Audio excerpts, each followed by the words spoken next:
Volkswagen fancies itself as a maker of products for the aspirational middle class these days, a purveyor of premium products for the masses. That's why it's made the Arteon. This four-door GT successor to the CC has a lot in common with the Passat and the Skoda Superb, but it injects a dose of genuine sex appeal into the mix. Does it make a worthy flagship to Volkswagen's passenger car range? Let's find out. Priced at around 70 grand on the road, the German-built Arteon clearly has upmarket ambitions.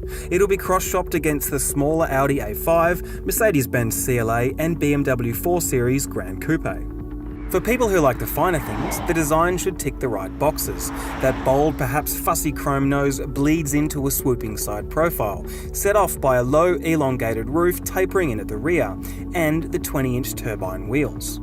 The Arteon is a little longer than the Passat, improving rear legroom, while the hatchback opening gives you about as much cargo literage as a Skoda Superb. The pillarless doors, an interesting palette including our car's chili red plus turmeric yellow add some points of difference. This is a genuinely good-looking avant-garde car design. Sure, the name is a bit of a clumsy portmanteau, though it makes sense. But what about the cabin? There's only one spec level of the Arteon available, and it does feel a lot like a Passat Highline in here. However, there are some genuine luxury touches. For instance, these leather seats are beautifully supportive and heated, and the driver's one will even give you a massage. I also love these metallic highlights. They really lift the cabin.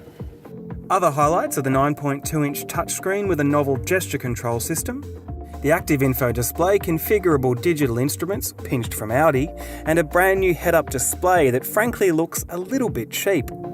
That stretched wheelbase gives you heaps of legroom, though the beautiful roofline does impact the headroom slightly. Amenities include a drop-down centre armrest with cup holders, rear air vents with temperature adjust. You even get heated rear seats. Plus, there's a 12-volt outlet and a USB point to charge your devices on the go. There's room for a few suitcases in that massive boot, and a commendable full-size spare wheel too. Volkswagen is using the Arteon as a bit of a rolling tech showcase, particularly in the realm of active safety, which becomes ever more important as we move towards a future with fully autonomous vehicles. The headline act is an emergency assist system activated when you're using the lane keeping aid and adaptive cruise control. After about 30 seconds of partially autonomous highway driving, the car chimes to tell you to take over the steering. If you don't respond, the onboard computer decides you may be asleep, or worse. So it tries to wake you with an intermittent gong, puts the hazard lights on, jolts the brakes abruptly, and theoretically keeps you in your lane. Finally, it'll come to a halt, slowly and as safely as possible with the hazards on. We trialled this system and found it worked exactly as advertised. Warning though, after one use, you need to let the system reboot itself before it will work again.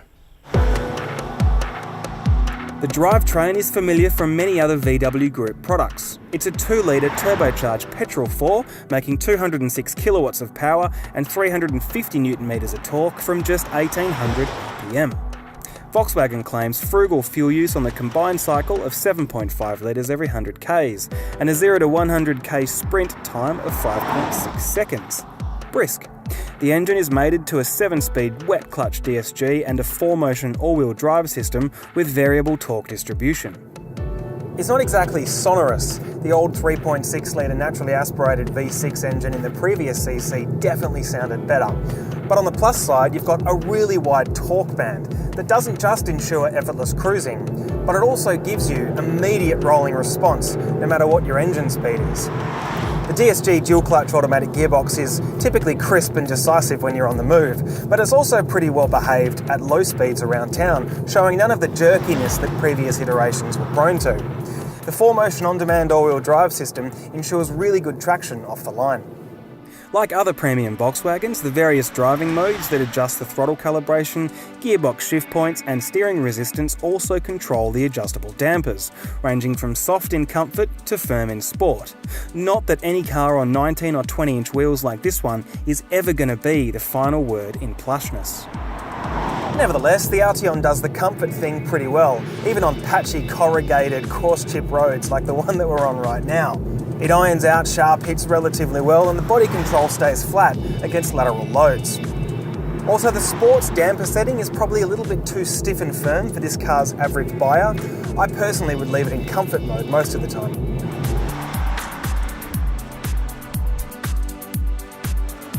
So that's a quick look at the Volkswagen Arteon, a high-tech and sharply dressed GT that'll lure in prospective luxury buyers after something a bit more spacious and less ubiquitous at this price point.